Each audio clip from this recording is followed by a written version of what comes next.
Good afternoon, good morning, and good evening from wherever you are watching or listening from. My name is Jamie Robinson, and welcome to episode 260 of the Wakefield Trinity Heritage Podcast, proudly sponsored by the New Inn Pub and Restaurant in Walton, Wakefield.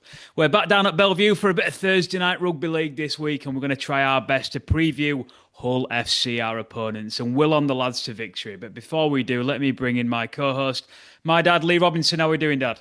Hello, and thank you for joining us for our second game preview episode of the season, the Bellevue Breakdown, and this week's game against Hull FC. The second of many with our ever reliable sidekick, Mike Butcher. Mike, thanks for joining us again, mate. Oh, cheers for having me. Hopefully, this can be a bit more spot on and insightful than my preview for the Toulouse game. Anyway, I got seriously burnt fingers with that one. What a start that is! Do you see him as our sidekick, Dad? He's a bit. Is he the Robin to our Batman? Is that where you see him as? What is? Oh yeah, Mike. Yeah, we'll give it that tag. Yeah. I ever reliable Super League expert, Mike. I'll stick with that. I think that's what we've got so far. Although, again, looking at that first game we previewed, I think we need to throw that title out the window. But obviously, you're here to preview the Hull FC game and Hull FC specifically. But how have you seen our first three games in Super League so far? Obviously, we'll forget the Swinton game, the 80-point victory, but the Toulouse, Huddersfield, and Warrington games. It's been a bit like flat is probably the word I'd use. I managed to get to all three games, and yeah, it's been a little bit disappointing. But I'm not one to go into sort of like panic mode. Like so many teams who finish high up the table have bad starts to the season. It's obviously taken us a little while in it to kind of get back to the races, get our kind of determination and intensity back up. But our talent's there, so I'm not panicking yet. I think if we'd have got beat by Huddersfield, I might have panicked a bit. But yeah, encouraging signs against Warrington, weren't there? And it felt a bit more like Trinity of old or of last year anyway. And yeah, some of our top players just seem to be warming up a bit. Me and Dad has said that we've progressively got better. Huddersfield was better than Toulouse. Warrington was better than Huddersfield. Would you agree with that? Yeah, I think that's spot on. Yeah, yeah. I mean, even there was a bit of like difference between the halves against Warrington. Like first half, kind of thought it was going to be similar to Huddersfield game, and then started to pick up a bit. But yeah, I think honestly, I don't think it's a talent and skill issue. I think it's an attitude issue a little bit at the moment. But listen, I'm sure it's getting ironed out very quickly. Yeah, we're starting slow. I do remember saying on the fans forum that perhaps us having an easier start to the season was beneficial because we could kind of warm into the season while picking up points. But if there's anything that's shown is that what's good about Super League at the moment is that you can't warm into a game. You warm into a game, you get beat, or you get very close against Huddersfield as well. So, yeah, could have lost that one as well, couldn't we? Let's be honest. But we're getting there now. It's been a wake-up call, but I trust us to perform a bit better from here. Yeah, and Super League in general, mate. We've only been three rounds. There's only one team that's won all three games, and only two that haven't won a game. So highly competitive so far. It's been fantastic. I mean, my mate sent me a screenshot this morning of the top four of the Super League table saying back to the future. You've got Bradford are back up there all of a sudden. York are obviously pushing two. They've got two wins, two narrow wins. Toulouse have started really well, but I don't know if you caught the game yesterday, Bradford Toulouse, but it really sort of dropped back down to. It felt like a championship game, and I think those guys are like, they've really hyped up for those games because they've been written off this season, all that kind of thing. But yeah, let's see how the table shakes out. I don't think there's any point in jumping to any conclusions. Is there after three rounds? The only conclusion I can jump to really is that Wigan are going to be really good again. Dad, has it surprised you how Super League started? Obviously, Hull KR and Warrington are a game behind, and you'd imagine Hull KR will settle into a groove soon and pick up a few wins. But all three promoted sides getting some good victories, and Huddersfield really the only side that's properly underperforming, I think. Absolutely, it's the sort of some of the one-sided games. It's more or less the teams you think are going to do well are collapsing. Hull KR losing by 50, Lee Leopards losing by 50. We tip them to the top three. We're going to fly in. Leeds are doing well. St Helens hit and miss. Warrington hit and miss. Oh, Warrington are doing all right. They've won both the games against Saints and us. And then, like you say, Bradford's won twice, York's won twice, Toulouse have won once, but they're making a good show of themselves. Catalan aren't doing too well, are they? They got a drubbing at home to St Helens. So a lot of these teams that you think were going to do well, it's every way you turn, everybody's talking about these new rules and the different pace and what have you, and that's sort of one of the reasons why we've started a bit sluggish. But everybody's got to settle into. I think we've got to get to around 10 and then analyse everything and see where we are. But yeah, I would have thought that old KR would have been bottom of the league so far. How do you think, Mike, we Trinity have adapted to the new rules and specifically the six again and speeding up of the ruck? I mean, not very well, clearly. I think a lot of our a lot of our best performers from last year are like quite technically strong defenders, by which I mean the first contact's pretty good, but the wrestle's really good. And they're good at kind of eking out a couple of extra seconds in the ruck while a team gets back set. I think obviously these new rules have scuppered a lot of that. So you're getting the like players who are incredibly valuable to teams because of their technical ability to slowly play the ball down. And now kind of struggling, a lot of them, because they're being shown up in other ways. So yeah, it's interesting. We'll come on to it, but a lot was said before the season kicked off about Hull recruiting a big pack, and that they might struggle with the play the ball. They potentially have a little bit, but we've got a pretty big pack too, and I think we've struggled particularly like in behind the markers, particularly quick fullbacks. We obviously just completely nullified that against Warrington as well with Taylor Ray. He had a pretty decent game, but he didn't make any of those clean breaks that we've been used to and seeing, or we got used to seeing that first round. So, I think we have been caught out a bit by that. Don't know if that's a coaching thing or if it's the fact that players just haven't been practicing it in the off season. The fear for me, I suppose, is that we adapt to it and then the refs just drop off. We often get this. We see it particularly in the NRL, but you see it in Super League too. A new rule comes in, gets absolutely hammered for about 6 weeks, and then the refs just stop policing it anymore. And it looks like it did, like Rugby League did last year. Clear indication of that is high tackles, right? So last season and the season before, just the first sort of 6 rounds of the season, just penalties and cards going everywhere, flying around.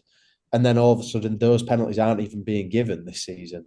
It's the same with cards. And I'm not bagging. It's not particularly the refs. I don't know where the sort of the push comes from. But like we've seen a lot of across the games, we've seen a lot of high shots this season that haven't been penalised. Would have been a yellow card last year. So it's hard to say. But hopefully we'll either adapt quickly. But I want it to hang around. I want it to stay that because the game looks good, even if it's not benefiting Wakefield right now or hasn't in the first three rounds of the season. It looks good. It makes it really chaotic and interesting. I quite like that. Very much so. Right, Mike, you're here to preview the Hull FC game this Thursday night. Quick turnaround for our boys. Hull FC, what's your opinion? What was your opinion on Hull FC kind of coming into the season versus three Super League games into the season so far? Well, this is the thing, innit? A lot has changed for them in terms of their squad. I'm sure we'll come on to that in detail. But what we were expecting from Hull really was to be built around a big pack. Harvey Hill came in for Wigan. He's been given a starting shirt. He's kind of coming of age a bit, quite sort of tough prop he's shown already in these first 3 games. You got players like Lingy Sao, John Asiata, Herman Asiata, who's obviously injured till April anyway, which is a huge relief. And then you would have Sam Lissoni coming off the bench, so you'd have absolutely no respite as a defender. That was the idea, but best laid plans and all that because they've suffered so many injuries pre-season, but also in the first 3 rounds. They like to do that, like to build a platform through this massive pack, and then there's so much rest in the hands of their scrum half, Aidan Caesar. He's quite an interesting character, but he loves to be a general. He loves to take his team by a scruff of the neck and lead them around the park. He's super bossy, incredibly confident player, and most stuff comes through him. He's almost a bit like a player coach. And John Cartwright likes to do that with his teams. He's had experience of that with as an assistant. With Brisbane, a player like Adam Reynolds who could kind of act as a player coach on the field, steering his team around. He even had it at Gold Coast Titans back in the day with Scott Prince, amazing sort of general. And I think because Cartwright it's sort of like a tough, gritty forward, incredibly fit, hard forward. He kind of has to place a lot of trust in his halfbacks because that wasn't really part of his game. I'm not trying to say he doesn't have rugby league smarts. I'm sure he does. But his clubs and his teams are really built on that kind of like fitness, toughness, resilience. that attitude piece really is what he's so good at. So I think we're really expecting Hull to be that. They were like that last year, but yeah, I mean they're really struggling with injuries now. I'm sure we'll come on to that. Is it the injuries, do you think, that's sort of given them their bad start? Because they weren't really too convincing against Bradford. Wigan, take it out of the equation because everybody goes to Wigan and gets stuffed, and then losing to York last week. So what's gone wrong? I think against York, yeah, I think that was a big issue actually. Bradford, it's hard to say. Bradford showed up with so much punch, and you have to remember that they're the only promoted team that didn't win in that first round, and they got really close and they really pushed them, and Hull were resilient enough to take that. But yeah, since then, I mean, Will Price, who's obviously like absolutely key for them. A bit of a maverick, but he's now done his ACL. He's out for the season. Herman Esiesa that we're relying on to, well, if he played like he did last year, he was the best prop in the league last year. And he caused chaos when he came at Bellevue last year. So difficult to get down, offloads at will, makes about 15 metres a carry, and he's just horrible near the try line as well. But he did his Achilles in November, I think. Joe Batchelor, who they brought in from Saints, proven competitor. He's done his calf. He's probably out till April. And then last week they picked up against York. They just picked up three pretty key injuries. I mean, I was watching. You don't like on an individual basis. I don't never like players to get injured. Like I don't want that. I want all teams to have the best team out. But from a Wakefield standpoint, it gave me a bit of hope really because Jed Cartwright picked up a hamstring injury. Harvey Barron, winger who looked quality. He's done his ankle, and the way he hobbled off, it doesn't look like they could get him fit for Thursday. But the big one is Aidan Caesar got poked in the eye. I mean, you don't really know how severe something like that's going to be, right? It might just sort it out by Tuesday. But also, it could have had a retinal detachment or whatever. It could be something more serious. So, there could potentially be out three extra key men, and then added to that, Liam Knight, who played well at Bellevue again, good player. He's sod off back to Australia. So that big pack all of a sudden is looking a bit smaller. And you add in those, Jamie Bell, is it James Bell? Jamie Bell from St Helens, that he's out, he's done his knee, and Cade Cuss went off against York as well. So they have got a catalogue. Their treatment rooms is like casualty.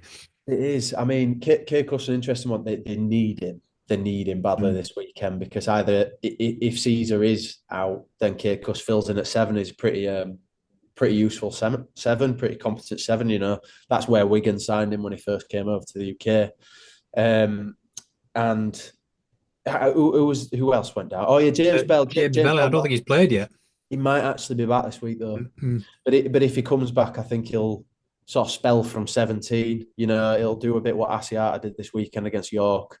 He'll start on the bench, come on interchange for Asiata a bit, probably just get some mileage back in the legs. But yeah, it's not looking good for him. I'd rather be in our position than them right now. Just with my old physio head on, I'm amazed how many calf injuries have been picked up this season. We're only in round 3, and every team seems to have picked up a player with a calf injury. And I know that being with my old physio head on, calf injuries are buggers. You can't rush those back into back on the field. Big Renier Tony had one last year, and he was out. He was out ages. So you like say, Bachelor's done one. Caius did one. He's come back in 2 weeks as Caius, so that wasn't too bad. But yeah, with my old physio head on, I'm fascinated to know why there's so many calf injuries in training or in playing in February. Yeah, you know better than me. I That's often right. ask Yeah. this to Jamie when I see fullbacks with ACLs. I've had a load in pretty isolated incidents, and I always just think why, but I'm not a medic, so I just don't know. Mm. Yeah, it's a good piece of research. There's a lot of good research which is very different to this, but about the female football, England football team and people in the female Premier League just getting bombarded with ACL injuries in the past couple of years. And I think that the female biomechanics are a lot different, obviously, to males and becoming under a lot more sustained pressure and changing direction. And they're even talking about something like menstrual cycles affecting kind of biology in that regard. But obviously, that's not going to affect a men's rugby league team. But I do find kind of social trends quite interesting in injuries, especially. I know when the game started getting quicker and harder and faster in kind of the mid noughties onwards, pecking injuries became a lot more prevalent, and quad injuries became a lot more prevalent because you were having to outstretch a lot more because you weren't adapted to the styles of play. But yeah, it's very interesting, especially because ACL injuries, I won't say calmed down, but they became a lot more controlled, I'd say, in the past couple of years. But three ACL injuries to three fullbacks in 3 weeks, three main fullbacks in Super League is an interesting one. And yeah, I'm the same as you, Mike. I don't like you get people cheering at grounds, don't you, when people go down injured, and maybe it's just my physio head on. But I'm gutted really, especially for someone like Will Price, who probably stood a decent chance of playing World Cup at the end of the year as well. And you want the best players playing in the biggest games, even against your team, don't you, in these games? Because if we're going to beat Hull, I want them to have their best team. I don't want them to have a B team, and they said that we didn't beat them fairly. Exactly right. Yeah, completely. You want the stars out on the field, even if they do something that's not great for your team. It's just that's what entertainment is about. That's what sport's for. It's not just about grinding out wins. It's about being entertaining. So yeah, I'd obviously rather Will Price out there. I'd rather SA was out there if we beat them. But yeah, without them, we'll see how it goes. We'll see how it goes. It's going to be really interesting. It's a really level playing field, this one on the weekend. Next 3 weeks for Hull is a tough one for them because again we kind of forget sometimes. I think coming to Wakefield away, especially on an evening game, is probably quite tough for some of these teams now. So they've got obviously Wakefield away this week. Next week they've got Lee away in the cup, which is still quite a tough game. But Lee have been in weird form as well so far this year. And then they've got Leeds at home, and Leeds are on some great form. So they're probably looking at that. They've got Catalans at home, which you never know. And then they've got the whole derby over Easter. So again, a very tough couple of weeks for that, Mike, for the whole team, Hull FC. How do you see these next couple of weeks going for them? I mean, it depends how they can adapt. I think it depends what's happened to Caesar, and then it depends how they can adapt. I think without Caesar, there's a enormous drop off there, and I don't. It's not even just because he's such a great player or whatever. It's because so much their style of play comes to him. John Cartwright likes to get the ball to his edges, to his strike weapons pretty quick. Most of that comes through Caesar. He kind of, yeah, he steers them around, he bosses them around. And I think, Jake Arthur has not been brought in to kind of cover that role if he goes down. You think about Wakefield's balance in the halves. We're a little bit more balanced between our three halfbacks in that all of them can run a bit, all of them can, steer a team around a bit, and all of them can kick a bit. Well, some better than others, but there's not an enormous drop off if one of those goes down. Hull have centred so much of their play around Caesar that if he's out, there's not really anyone to step straight back into his shoes. Like I said, if Cuss available, he's the main man to do it. But I don't think it'll be Jake Arthur either. Watch me, this is going to be like a Toulouse prediction now, where Jake Arthur is going to score 3 tries and steer him around the park like Andrew Jones. But let's see. Their side against York this past weekend. So they had David Litton at fullback, a back line, Barron, Romano, Hardacre, Martin, Arthur and Caesar in the halves, Knight, Burrow, Hill, Bailey, Cartwright, Aiden, and then off the bench, Lusoni, Fash, Asiata, and Cust. Again, as we've said, a good chunk of those aren't going to be available or have gone back home to Australia anyway. But just picking a few of those out, Mike. I've said this past couple of weeks. I feel like I don't want to hammer the point home, but we seem to come up against a few bogey players. Ollie Ashall-Bott always seems to play well against us. Mark Sneed and Zach Hardacre always seems to play well against us. And just seeing even Hardacre, Lewis Martin, what a brilliant player against someone who's probably fighting for a World Cup spot. Burrow at 9 is a good player. And even, I know boys like grafters like Bailey and Aiden and Fash don't exactly worry me too much, but they're going to be going at a good pace for potentially 80 minutes out of these type of boys. They are, and I think they'll have definitely sort of drunk the Cartwright Kool-Aid that all those players are playing pretty tough, and they're all pretty fit. And you need those players in your team to make, other players shine, really. Thought David Litton went okay against York. I thought he was one of their stronger players at fullback. I imagine they'll stick with him again, but partly because they don't have many other options. Could play Hardacre there, but I think he'd rather have some actual strike out the back through Litton, which kind of gives a chance for Tom Briscoe might be brought back in for Harvey Barron. He might have to play on the wing again for the first time in a few years. You'd expect Romano and Hardacre to start in the centres. Lewis Martin, like you said, has got a pretty amazing strike rate from last season. Arthur and Caesar or Arthur and Cust, hard to say. And yeah, like I say, SAS is still out, but Bell's back. Where I think they're going to struggle is kind of one filling in if someone goes down, but also cover at hooker. If Kirkus does have to go to halfback, Amir Burroughs either going to have to play 80 minutes or they're going to have to bring a youth player onto the bench, probably Callum Kemp, who's more of a scrum half, but can play hooker, did play a bit of hooker last year. Or they just go with, an outside back on the bench. So, yeah, they're a little bit decimated, like I say, but like some of the players in that starting lineup could just have worldies. Litton, Romano, Hardacre, more so than Romano. Cuss got in him to have game of his life, and also we'll probably come on to him, but John Asiata is a big worry. Yeah, well, I was just going to mention it. We've probably mentioned most of the players there, but if there are three blokes that stand out for you, key players that are going to worry Wakefield, who are those three guys? I mean, Asiata's definitely, he's my number one. I mean, yeah, he's Explain to basically, us, Mike, because we've actually spoke about him before last year on Backchat. But explain what Asiata does that very few other players in Super League and potentially even go over to the NRL can actually do, because he's unplayable on his day. yeah. Well, he's a halfback in a props body, isn't he? That's the best way of summing it up. He can steer play. He can go dig into the line and throw an inch perfect pass out the back. He can find a short ball. He can run and trample someone if he wants to. And then in defence, because of his size and because of his physicality, he can really whack as well, and he's a real good wrestler. So, yeah, and I think also attitude-wise, he's like a bit of a leader. He's a bit of a hype man, and he did that at Lee 2 years ago when he was there, and basically dragged him to that cup final win. And he's just like incredibly passionate sort of leader that I think a lot of players follow. I really liked him even when he was at Cowboys back in the day, but he was, struggling to get a starting spot. He was like, he'd either play 13, but obviously Jason Taumalolo was always in front of him. And then he could sometimes had 6 on his back and he'd be steering the team around from there, even though he weighs about, 18 stone. So, I mean, it was kind of crazy, but he had good halfbacks in front of him there, obviously Thurston and Michael Morgan as well. So, he had a bit of getting into that team. Now he's found a kind of starting role. He's an absolute weapon. So yeah, I do worry about him, and it's also really incredibly hard to stop because you can't target him. It's really hard to target. You can target him in defence and just run at him and try and tire him out, but ultimately you can't really run at him too much because he'll hammer you.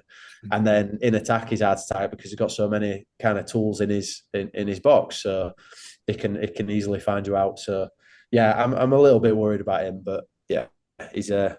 If we can manage to nullify him, I think we do take away a lot of the threat through the middle of the field, particularly.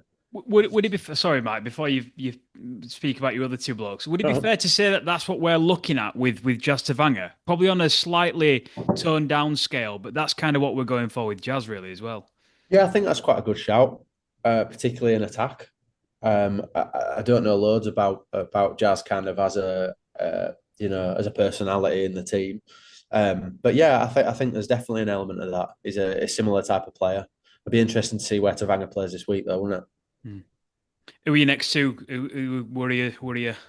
I mean, even though he might not be playing, I've got to pick Aidan Caesar because if I'm sat in the pub before the game and I see the team sheet and he's got his name on it, I think me and mates will be rolling our eyes a bit because so much it changes on him whether he's available or not. And the other one I've picked Davy Litton because I think of his influence at fullback. Super smart player, obviously so young player. I think he's Jez Litton's cousin, is he? Yeah. And obviously both of them have got that kind of rugby smarts about them. The way he positions his body in attack, the decisions he makes and stuff like that. I do worry about him a bit. He's also a pretty big lad as well. So in that kind of like Matt Arthur mould at York, where like actually when he runs the ball, he's quite troubling too. So yeah, I'll pick Litton as well. I've just been looking at the rest of the whole squad. We don't want to concentrate on all too much. We'll move on to Trinity in a minute. But the great Hugo Solabio's in the whole squad. Do you remember Hugo, the Frenchman? Certainly, yeah. Who did something horrible to Richie Marler. the record suspension in the history of the club. He was either 8 or 10 matches, and I can't remember. But he put Tottenham Myler on his head, which we're not laughing at. But 10 matches suspension. I think we won that game. Was that one of the only wins that year? We only won 4 that year, and one was against Leeds because I think we had him and Who was the other Frenchman? I've gone blank. Remain Franco Franco. They were both on trial, so we had about 8 out, 2 Frenchmen on trial, and then beat Leeds at home. It was wonderful. with 3 stands. Oh, we didn't have a stand. We'd knocked that stand down. We didn't have Yeah, a that's stand. right. Yeah, it was good old mash turned us around that day. And Tom Briscoe's a bit of a forgotten man. I don't know whether Tom Briscoe's in the squad, injured or whatever, but he's still knocking down the whole scene. Yeah, Uh, he's in the squad. I think he's sort of acting as a bit of a more of a mentor role, I think, for the mm, backs, and kind of keeping them honest. You've got, you know, that back line when it's all fit, Harvey Barron, Davy Litton, Zach Hardacre, Lewis Martin, like three of those are all in their early 20s, still growing. And I think he's kind of been brought in, bit of cover, but also to do that. I think he's going to be needed this weekend, potentially, unless I'm totally off it. All FC fans will know better than me. But yeah, I expect him to play this weekend, I think. so back to us. How can we win this? What's your sort of team? Would you change anything from Warrington? And how can we go beat Hull on Thursday? Oh boy, right. Well, I think feels like there's three big questions to me really. In terms of team selection, we obviously know Tyson Smoothie failed his HIA, so it's whether we basically start with Harvey Smith and give him big minutes, or you start with Jazz and then rotate Smith and let Pitts play 13 big minutes. Yeah, so that'll be really interesting to see what we do there. I do think Hull are the kind of team that are susceptible to a player like Harvey Smith, actually. So I'd like to see him kind of terrorise them around the middle a bit, and kind of do what a lot of other teams have been doing to us, run a lot more, go in behind the markers a lot more and try and get some joy there. So I think that's one way we could get them. Because although he's known for his conditioning, John Cartwright, Hull FC have been known for conditioning. Some of the players are looking a bit blobby, and I don't know if that's to do with that. Doesn't always mean you're not fit, aerobically fit, but some players I don't think are going to be doing huge minutes. Sam Lissoni has been brought on. He's going to be brought on for his impact, but if he's on the field for too long, I think he's really targetable.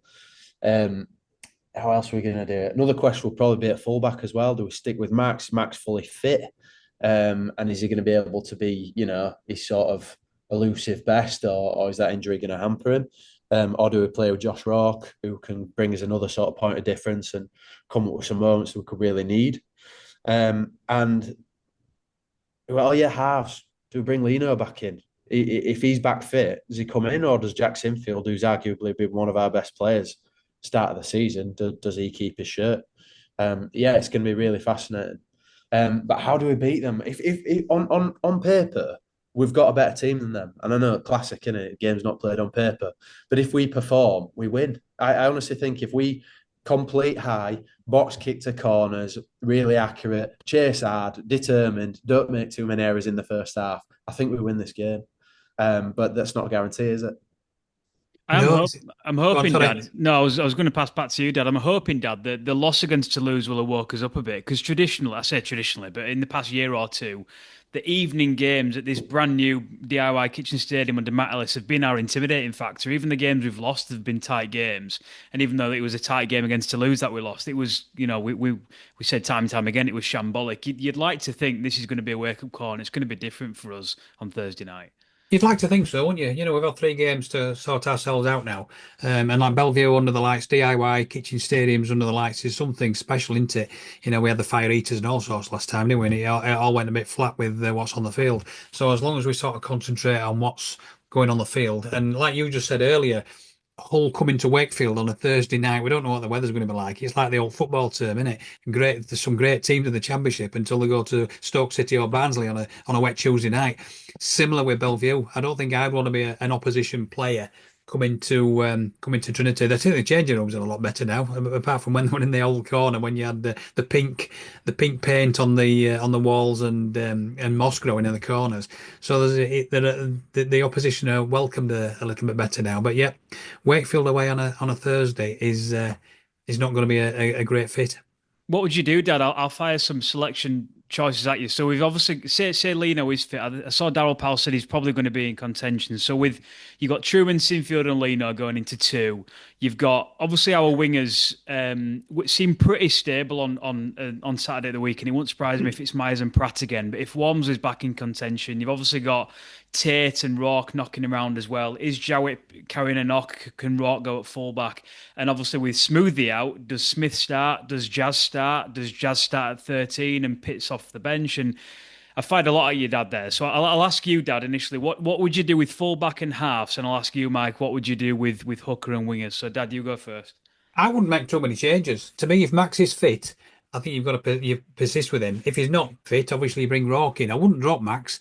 There's so much debate about the full backs at the moment, and Max isn't one of those nippy characters who's making 180, 200 yards like some of the opposition full backs we've got. But he's good at what he does, and if we can sort of keep linking up out wide and the half backs and linking up with Max out wide, and then he'll put the wingers in. So I wouldn't change Max just yet. The halves, I wouldn't change them. Again, Mike Mason-Lino's a cracking player, but Jack Sinfield's proved himself quite well in the last two games, getting better as well. I thought he was outstanding against Warrington, in attack and defence. He's got that. He's got something we haven't had for a long time. Mason's he's a nippy character. He reads the game well, and he's good at good at backing up. He has got the pace, but Sinfield's just got the brains as well. That try he set up for Ollie Pratt at Warrington where he kicked to the corner. I thought the vision there was outstanding because he was ready. He could see that long before anybody else could see it on the field. So yeah, I wouldn't change the back line at the moment. If everybody's fit, I'd keep that 1-7 we had at Warrington. What about you, Mike? What about wingers and hookers? Would you change anything? It's going to get a bit complicated on hooker interchange, but basically, I start Tavanga. I'd have Smith on bench, Pitts starting 13, and then I'd bring Smith on. Basically, time it for when Lasoni comes on. I know you don't necessarily want him running at Smith, but I do want Smith running at Lasoni.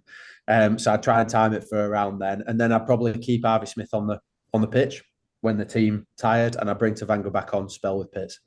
That's how I do it. So Tavanga would play a bit of 9 and 13.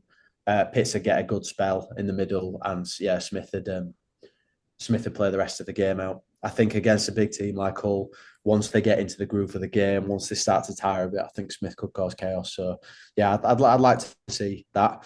The wings are so difficult, man. I think like Myers has got a start. I think he kind of had a great game last week, ran a load of meters, didn't do anything wrong. So I think he's got to stay on the pitch. Well, the winger is so difficult. I love Ollie Pratt. I absolutely love him as a player.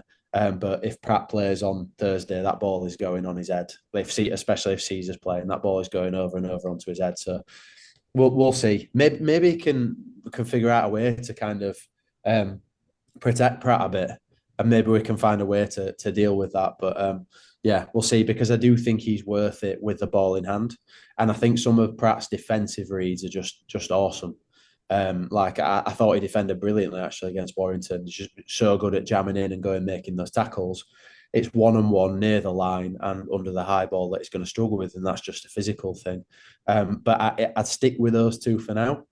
And if it is a bit of a catastrophe, I think Powell needs to have a serious think about what we do with that other wing spot. Interesting. Dad, I'll pass back to you for some of the heritage stats and facts and figures you've got for us for Wakefield, Trinity and Hull FC.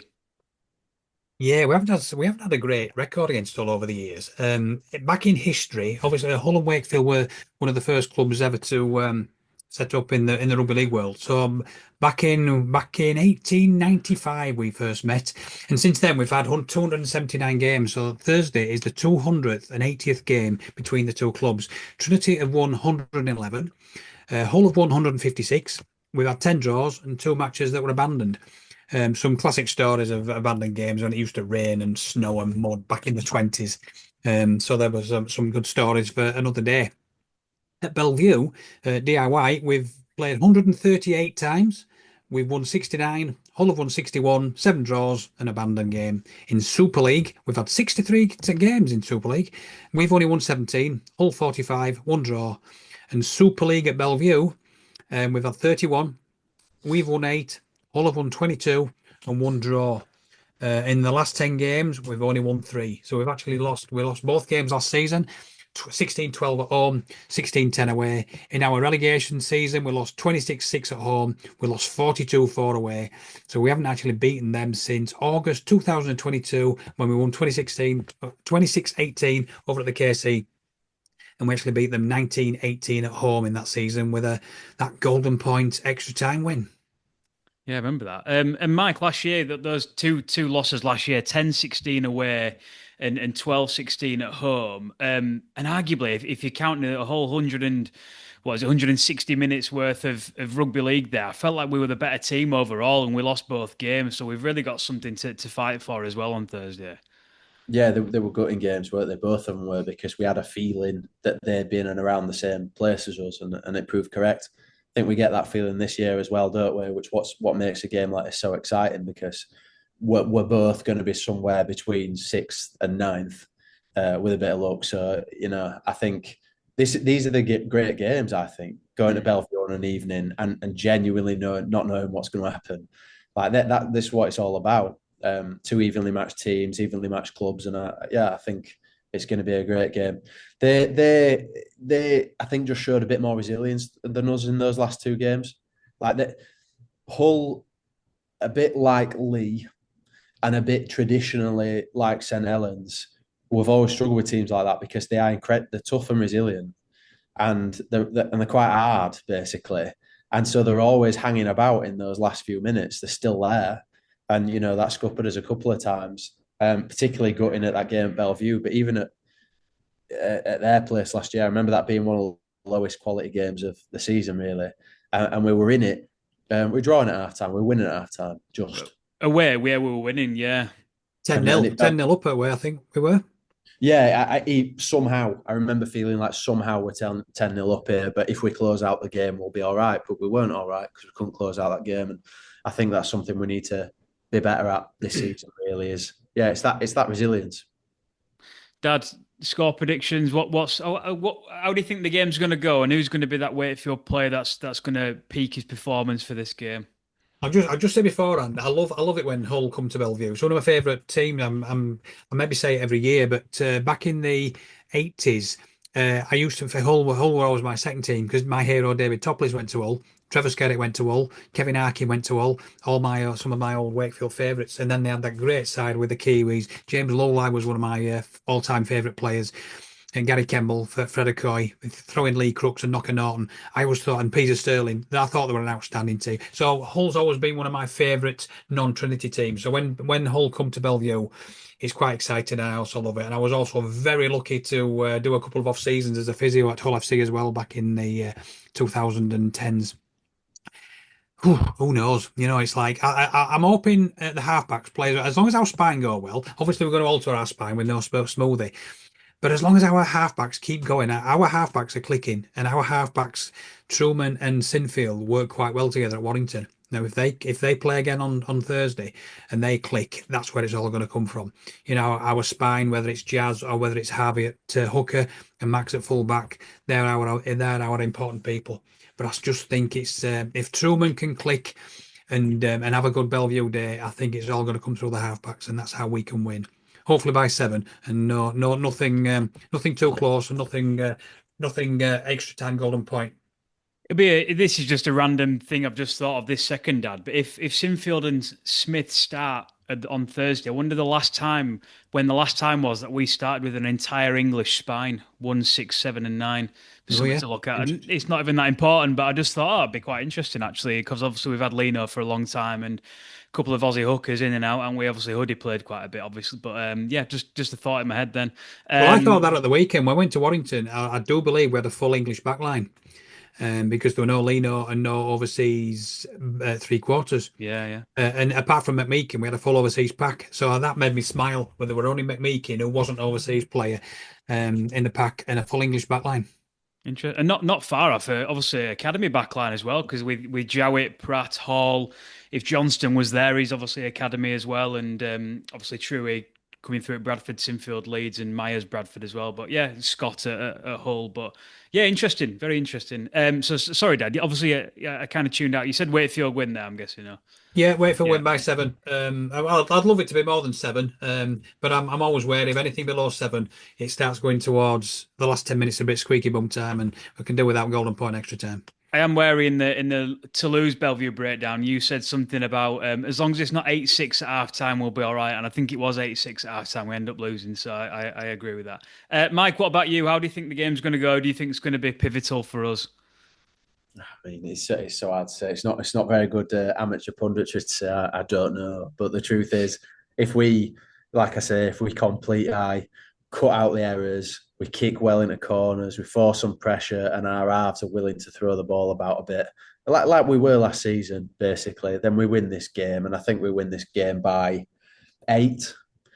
Um, if it's a showing like it was for the first 200 minutes of this season, I think we lose by a similar scoreline. So I'm going to go somewhere in the middle, and I'm going to say we win by 1. Interesting. Yeah, I'm confident. I feel like if we can take that second half performance at Warrington into this game, Hull are carrying a few injuries. They won't want to come over. I'm going to say Wakefield by 10, and I'm going to say Mike McMeekin's going to be our main guy. He started a little bit slower than he has done in the past couple of the past season. They've got some big forwards. I'm expecting him now to hit the ground running. Home game under the lights. He'll be out to prove a lot. Obviously, Captain McMeekin. I think he'll be up there with man of the match contenders at the end of the game as well. So yeah, confident with this one, feeling good. Thursday night, hopefully back chat come the weekend is a big positive one as well. And yeah, 3 Wakefield wins. Hopefully that can be enough. I can't remember if I've told this story before. Dad, you telling that story? We've obviously 260 podcasts now, so I do apologise to anyone listening if any of us are repeating stories. But in 2017 into 2018, I travelled Australia with one of my best mates who's been on this podcast, Jed Amos Goddard, and we initially went to watch the World Cup. So we stayed in Melbourne, watched the opening ceremony, followed England round, and even went to Brisbane for the World Cup final. When we've interviewed Luke Gale and Jermaine McGilvey, we spoke about that because it was weird interviewing them after I watched them at the Suncorp Stadium in the World Cup final. After that, I moved down to Sydney for a couple of months and based down there, and just loved Sydney, and went to an NRL game every weekend, and just loved it. And one weekend I finally got myself a flat. Me and my mate Jack got a flat, but we had to sign the tenancy for this flat at something ridiculous like 1 p.m. in the afternoon. The deadline was 2 and both of us were working. So I was doing a classic backpacking job of furniture removal. So I did a furniture removal job around like the suburbs of Sydney, which was brilliant because I got basically a free travel trip around Sydney, and I spent lunch breaks at Manly Beach and stuff like that. But I managed to get out of work at 1 o'clock. So they dropped me off bang in the middle of central of Sydney. For no reason whatsoever. That just my tenancy agreement was actually needed to be signed, even though I ended up living out in Redfern, which was South Sydney Bunnies territory.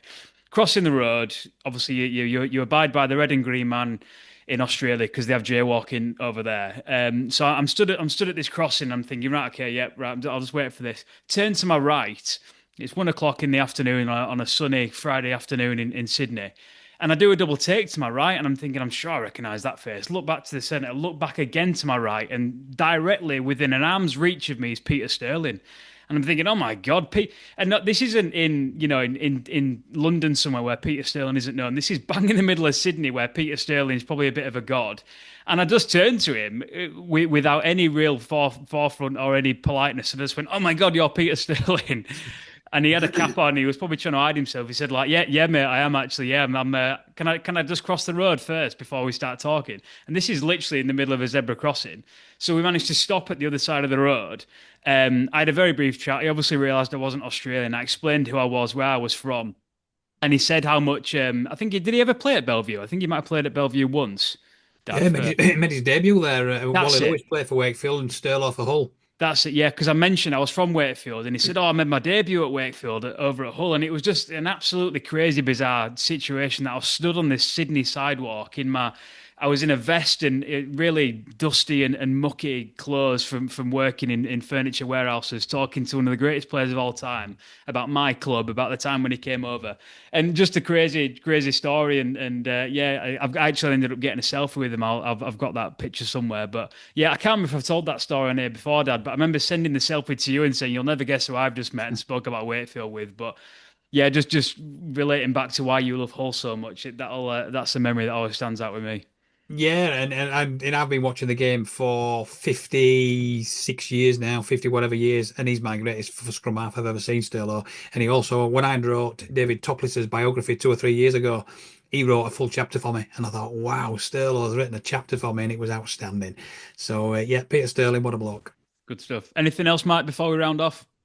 No, just same excited for this one. I'm hoping Hull fans travel a bit. I know it's Thursday night, but hopefully if they can bring 700-800 over, that'd be pretty amazing, and we can try and get this place pretty close to sold out again. Love that. Brilliant. Thank you, everybody, for listening and watching to episode 260 of the Wakefield Trinity Heritage Podcast. You can find us on podcasting platforms worldwide and follow us on our social media channels as well as our YouTube channel. It's growing every single day. We're pushing for 450 subscribers now. I can't remember where we're at, 405, 406. So give us a like, give us a subscribe. That is absolutely flying. Thank you for that. Massive thank you to my co-host, Lee Robinson, our Super League resident expert, Mike Butcher. We'll be back later this week with hopefully a positive Trinity back chat after the whole game. I have been Jamie Robinson, and we will catch you all down the road.